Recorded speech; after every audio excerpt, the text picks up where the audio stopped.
โอ้เดี๋ยวมาสัมผัสบรรยากาศกับพ่อต้องเหลืองครับพี่น้องเอ้ยเขาเจ้าเกิดอยู่ในป่า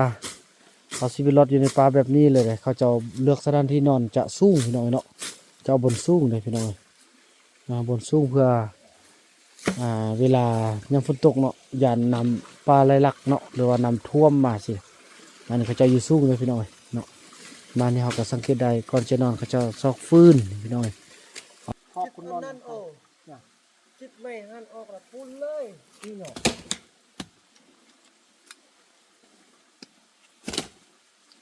โอ้เอาใบกล้วยกรึมนั่น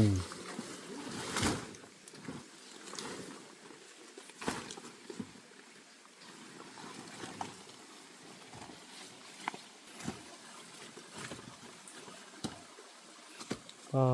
ถูก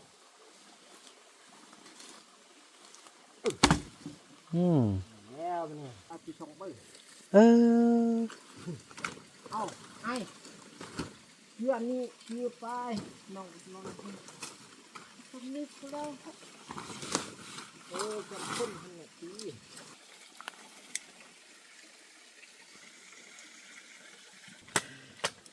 พอกินเขาไม่ไปมันทำตลอดเนี่ยเขาลัดไป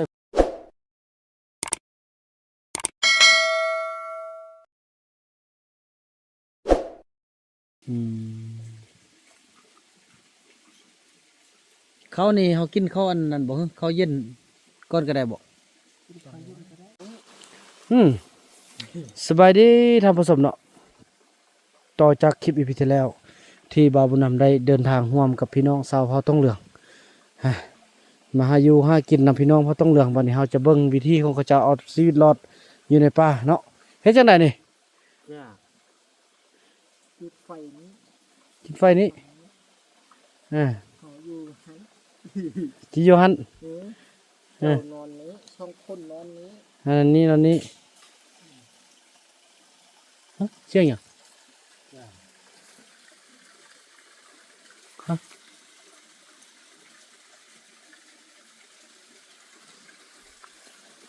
เสียงอย่าง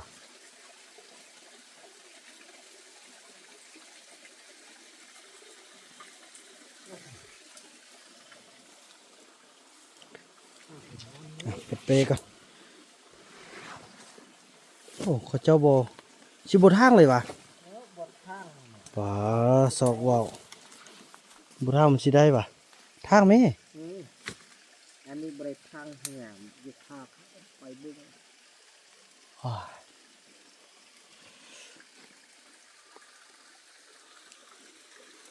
ไอ้นู่นไปสำรวจมากมายมาละ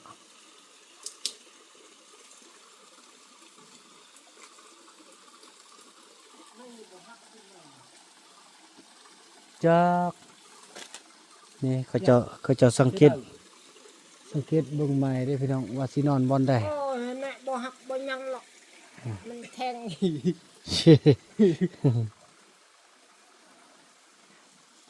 บุกกินก่อนบุกินบุกคำในการเบิ่งบุกเข้าการได้บนนี้หอกตานบันเตินนี้มาหักปะไก่แล้วเจอทางก็บ่ไปเดี๋ยวหันเราไปฮอดบนมักคำปอมนะไปฮอดที่วันคำปอมมักคำปอมก็ขึ้นมาบ่เทื่อมีไก่เอาน้ำปูเด้เอายาชุบหน่อยไปบนนี้เมื่อคำนี้วางแผนว่าสิไปหากินพี่น้อยผู้นึงไปทางเหนือผู้นึงไปทางใต้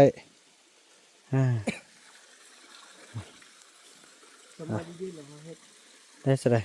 น้องเฮ็ดไอ้บูฮูได้เช็ดก่อนนั่นเฮ็ดอันเดียวเลยนอนมอกันเลยเนาะดังไฟกลางเขากดดังหุยไอ้ดังช่องขึ้นนอนหันหอกว่านอนกันเลยนอนกันเลยนอนคนนอนกันหันหอกคนนอนคนเดียวเลยได้บอกคำน้อยคิดเขาจะเอาฟืนโทอันนี้ไปเอาฟืนว่าคำน้อยเป็นผู้ทางเขาอันนี้เขาบดทางเขาเอาบดทางมันก็6 โอ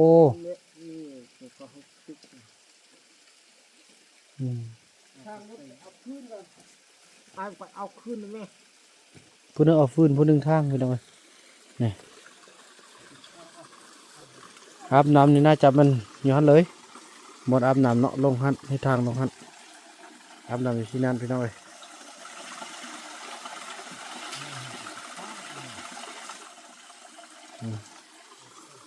จะเอาฟืนมาแล้ว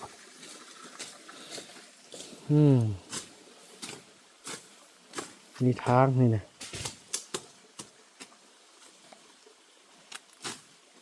โอ้เดี๋ยวมาสัมผัสบรรยากาศกับพ่อต้องเหลืองครับพี่น้องเอ้ย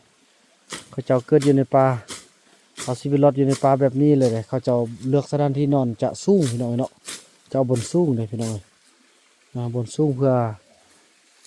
เวลายามฝนตกเนาะอย่านำปลาไหลหลักเนาะหรือว่านำท่วมมาสิอันนี้เขาเจ้าอยู่สูงเลยพี่น้องเอ้ยเนาะมานี่เขาก็สังเกตได้ก่อนจะนอนเขาเจ้าซอกฟืนพี่น้องเอ้ยเอาไม้มาทำฟืนเป็นกองเพลิงเพื่อให้ความอบอุ่น อันนี้ไปดู ไปดูอ่ะคุณนี่กระถางทางกวางนะวะเอาไล่ๆคนนอนนำกันเอา เอาข้าวทักไป โอ้ทางเสือพ่อได้ไหมอี ข้าว พ่อมาย่ำบานอีพ่อมาย่ำอีพ่อบุเป็นทางให้ได้ทางกวางเลยเพื่อกันได้โอ้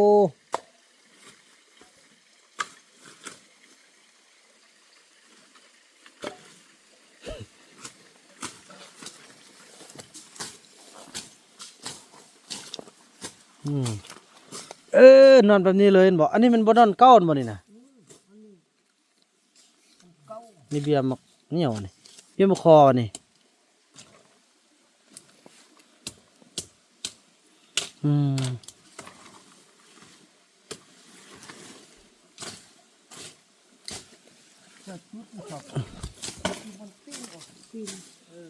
ก็จะมาดังไฟงามพอดีนอนโอ้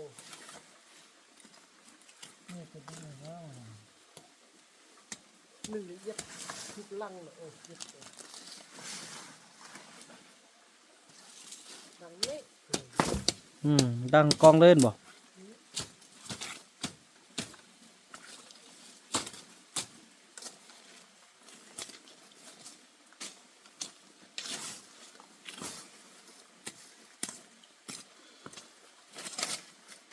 ันนี้ก็เกลือนอนจุดไฟนี้ลูกนอนอยู่ฮั่น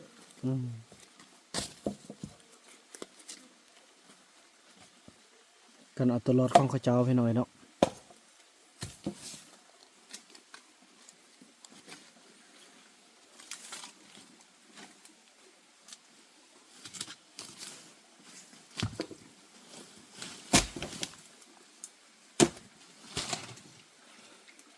จะเพื่อไว้ให้มันคุ้มฮอตตอนเช้าได้พี่น้องเอ้ยเพราะเขาเจ้าบ่มีผ้าห่มทุกอย่างเนาะเขาจะใส่ไฟเป็นที่ให้ความอบอุ่นพี่น้องเอ้ยเนาะแล้วก็ทำอาหารครัวอาหารอหย่างต่าง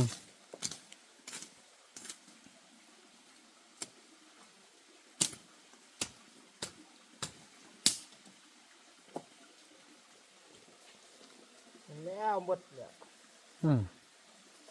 ไอ้บุดินเนาะจุดทางนี้เด้อคอยบุงดังนี่ต่อจุดทางนี้พอคุณนอนนั่นโอ้จิตไม่หันออกละพุ่นเลยนี่เนาะ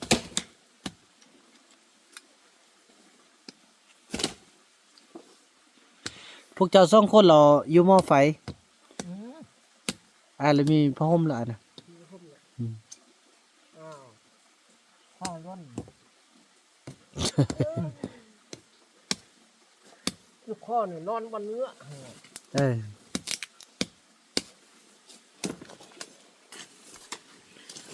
ไอ้นุ่น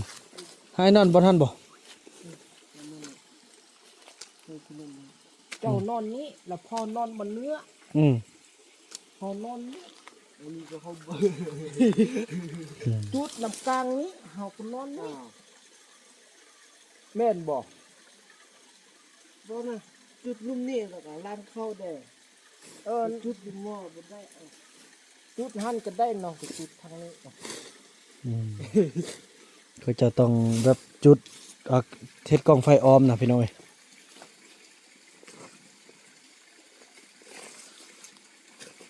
แล้วจุดนี้แล้วก็ นอนหันก็ได้จุดรูมนี่ก็ได้เขาเก็บหอดไปจุดทางนี้ก็จุดนี่แค่นี้ก่อนก็ง่ายๆก่อนพอนอนนี้นั่นเจ้านอนหันก็ได้ดังไฟมัดนี่ก็จุดเลยอ้าวไอ้ตัวจุดหันก็ได้ วันนี้หันมีขึ้นบอกมันจะติดแต่คนเอามาแกล้เอาคู่เอากล้วยกูอยู่หันนะ แน่อยู่เทิงนี่ นี่กูนี่นะมันมีขาขาไปยิงนี่ตัดเอาน้องเลยน้องไปเอาขึ้นกันไปใช้เองเอาปั๊มหินลงชิงชีแล้วก็ตัดเอา ถ้าสิเอาจะมากินแรงวะฮะ ว่าน้องไปเอาขึ้นดังเนี้ยมันดึกนี่อู้นอนไรหนาว ว่าวันนั้นก็สิเป็นนอนนี่แหละพี่น้องเสื้อก็กวยนี่ออกก่อนเนาะนอนนี่เลยบ่ตกไปลุ่มนู่นติมาเมื่อเช้าแล้วจนตกอยู่ลุ่มซะบ่ตกเด้อเนาะ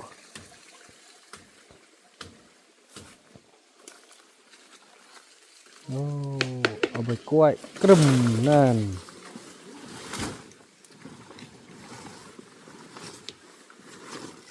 นี่เขาจะจับจับหอบเลยเด้พี่น้องเอ้ย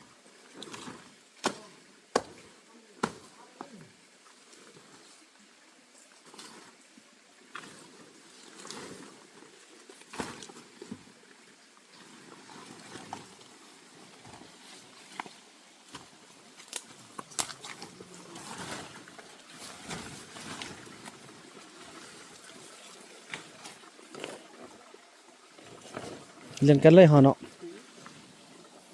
โอ้ยสิเอายำกินแรงเนาะหยดบุญน้องเข็นนี่น้องเห็นอยู่ใส่เด้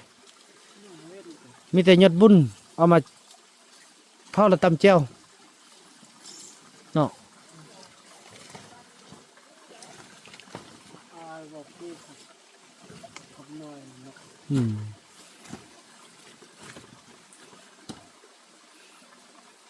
ใส่ให้มันยาวๆกันบ่เนาะเอาต้นนั้นลงตึมบ่ฮุ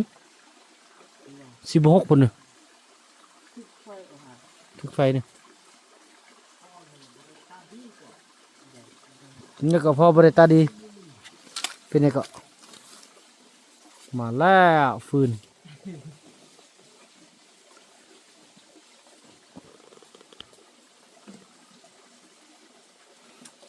กองฝั่งนั้น นี่เฮา โอ้โถเพราะว่าเขาเจ้าดังไฟเฮ็ดอัน คุณตัดเอากล้วยเฮาได้เอามาได้ตัดลำบังได้เด้อ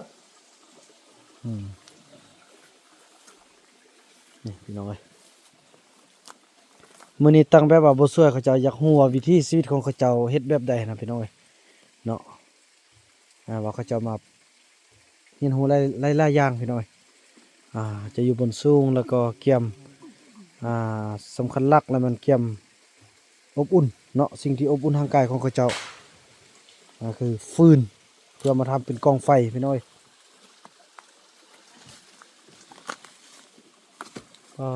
โถ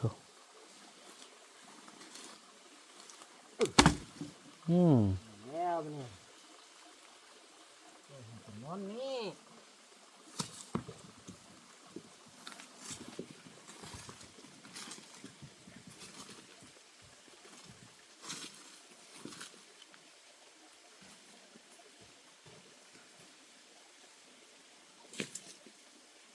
นอนจุดไฟนี่หนูบอกจุดกลางดีจุดนี้ จำแต่ว่าและไอ้กระบอกหูนำเด้อวิธีของพวกน้องเองไอ้ตะเกียบมาเรียบร้อย จุดนี่ ไอ้นุ่นมาแล้ว เอาไปสองอันเด้อ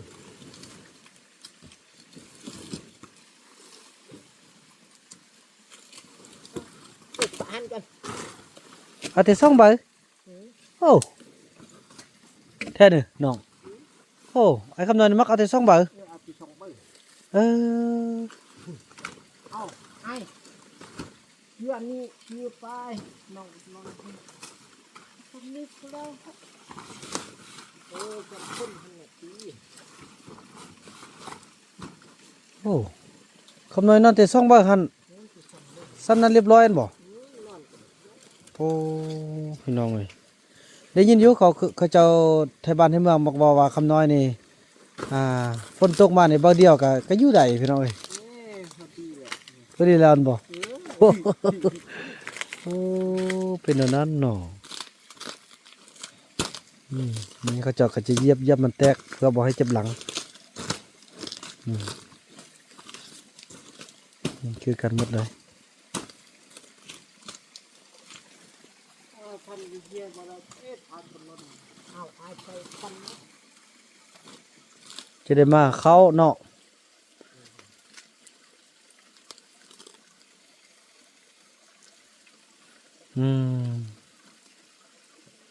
เป็นแนวนี้เด้อพี่น้อง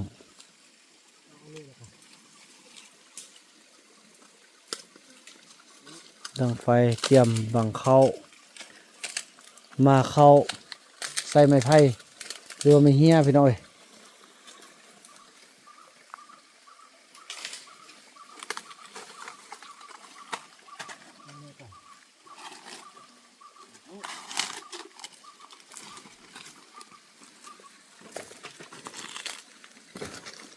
โอ้ยเก็บไข่เหรอ เจ็บใส่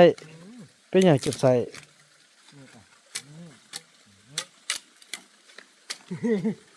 เอานี่ก็ เฮ้ยครับ ยังรถจุดนี่บ่นี่บ่โบมีอันนี้ไปนี้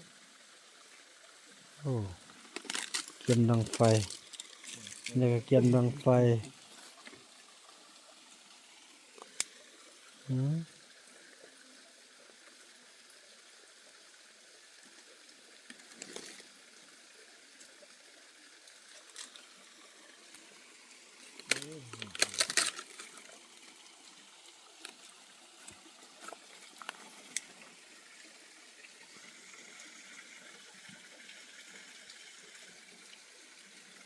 ถึงมืออยู่สิได้ก่อน เธอทำมาตะมูอยู่สินะมูนำเด้อตะมู ถึงมืออยู่ขึ้นมาบักละลายนะกูคำก่อน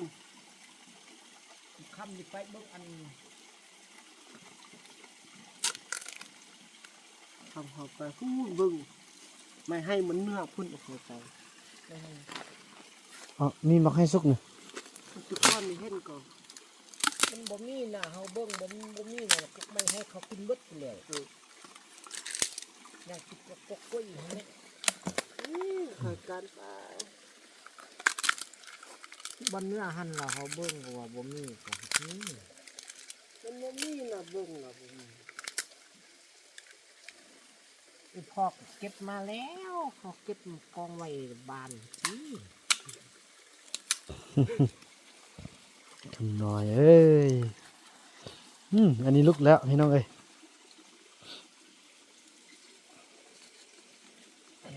มันลุกก่อน อันนี้เด้อ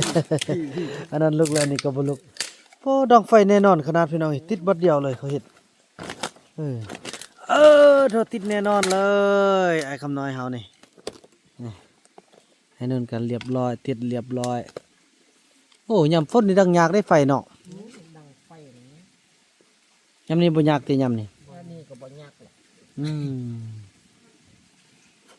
เก็บภาพบรรยากาศให้ทุกคนได้เบิ่งกันพี่น้องเอ้ย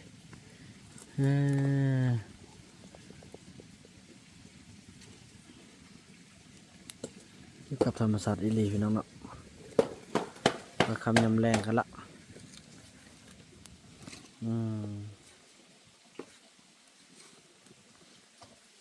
ต้องกินมาเขา ต้องจริงมีบ่เนาะ ต้องกินก็ตัดเ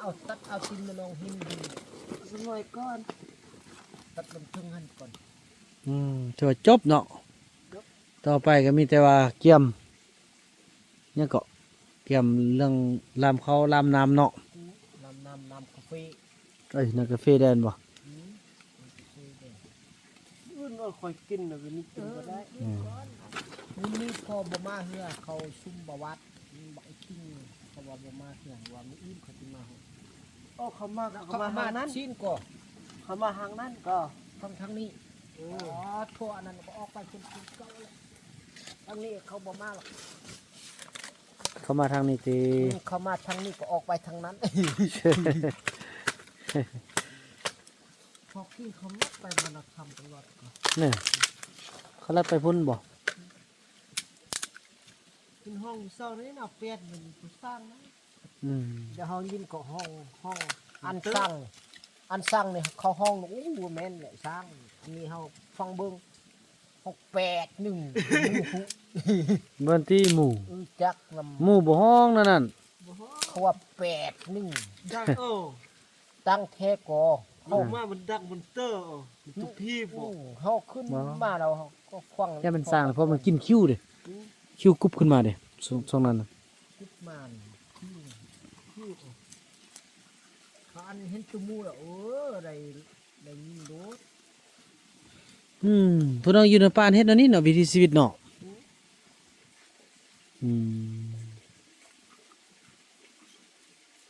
เขานี่เขากินข้าวอันนั้นบ่ฮึข้าวเย็นก่อนก็ได้บ่